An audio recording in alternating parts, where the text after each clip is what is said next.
Hello friends, இன்றைக்கான ஒரு recipe video. இதுக்கு பாருங்கள், வரமிளகா, கொத்தமல்லி, சீரகம், கடுகு, வெந்தயம், அப்புறம் ஒரு பூண்டு, 2 பூண்டு எடுத்து வச்சுருக்கேன். இதை நல்லா பூண்டை உரித்து வச்சுக்கோங்க. அப்புறம் ஒரு வானிலையில் நல்லெண்ணெய் நிறைய சேர்த்து, இந்த மாதிரி நிறைய சின்ன வெங்காயம் சேர்த்து, கொஞ்சம் உப்பு சேர்த்து கண்ணாடி பதத்துக்கு நான் வதக்கி எடுத்து தனியாக வச்சுக்க போகிறேன். சரிங்களா? இப்போ எடுத்து வச்சுருந்தோம் இல்லைங்களா, அந்த இன்க்ரீடியன்ட்ஸ் அதெல்லாம் சேர்த்து நல்லா கொஞ்சம் ட்ரை ரோஸ்ட் பண்ணி அதையும் பேஸ்ட்டு மாதிரி நம்ம என்ன பண்ணணும்னா அரைச்சி தனியாக எடுத்து வச்சுக்கோங்க. ஓகேங்களா? இப்போ அதே வடை சட்டியில் 2 கட்டு நான் புளிச்சக்கீரையை சேர்க்குறேன். நார்மலாக எப்படி பண்ணுவாங்கன்னா, புளிச்சக்கீரை கடையிலுக்கு நல்லா புளிச்சக்கீரையை வேக வச்சு அதை தண்ணி இழுத்துட்டு கடைவாங்க.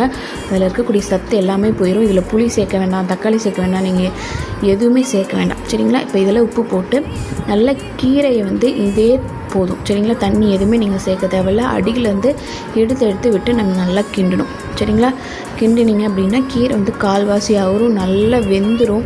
உங்களுக்கு நீங்கள் தண்ணி எதுவுமே சேர்க்க தேவையில்லை. இந்த மாதிரி வணங்கினதுக்கப்புறமா ஒரு ஸ்பூன் பார்த்திங்கன்னா நல்லெண்ணெய் சேர்த்துக்கோங்க. சேர்த்து நல்லா வணக்கிட்டு இதை தனியாக எடுத்து வச்சுக்கோங்க.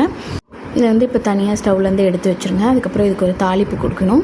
எண்ணெய் ஊற்றி கடுகு, வரமிளகா, கருவேப்பிலை தாளித்து அதில் ஊற்றிட்டு அகைன் அந்த பேஸ்ட்டை எடுத்து என்ன பண்ணணும் அப்படின்னா ஒரு 5 மினிட்ஸ்க்கு ஸ்டவ்வில் வைக்கணும். இப்போ எதுக்காக அப்படின்னா, நம்ம ஃப்ரை பண்ணோம் இல்லைங்களா, அந்த பேஸ்ட்டை ஊற்றி மறுபடியும் நல்லா வணக்கணும். அப்புறம் வெங்காயம் வச்சுருந்தோம், அதை வணக்கி வச்சுருந்தோம் இல்லைங்களா, அதையும் சேர்த்து நல்லா தேவையான அளவு உப்பு போட்டு நல்லா வணக்கிக்கோங்க. அவ்வளோதான். இப்போது உங்களுக்கு டேஸ்டியான புளிச்சக்கீரை தொக்கு ரெடி.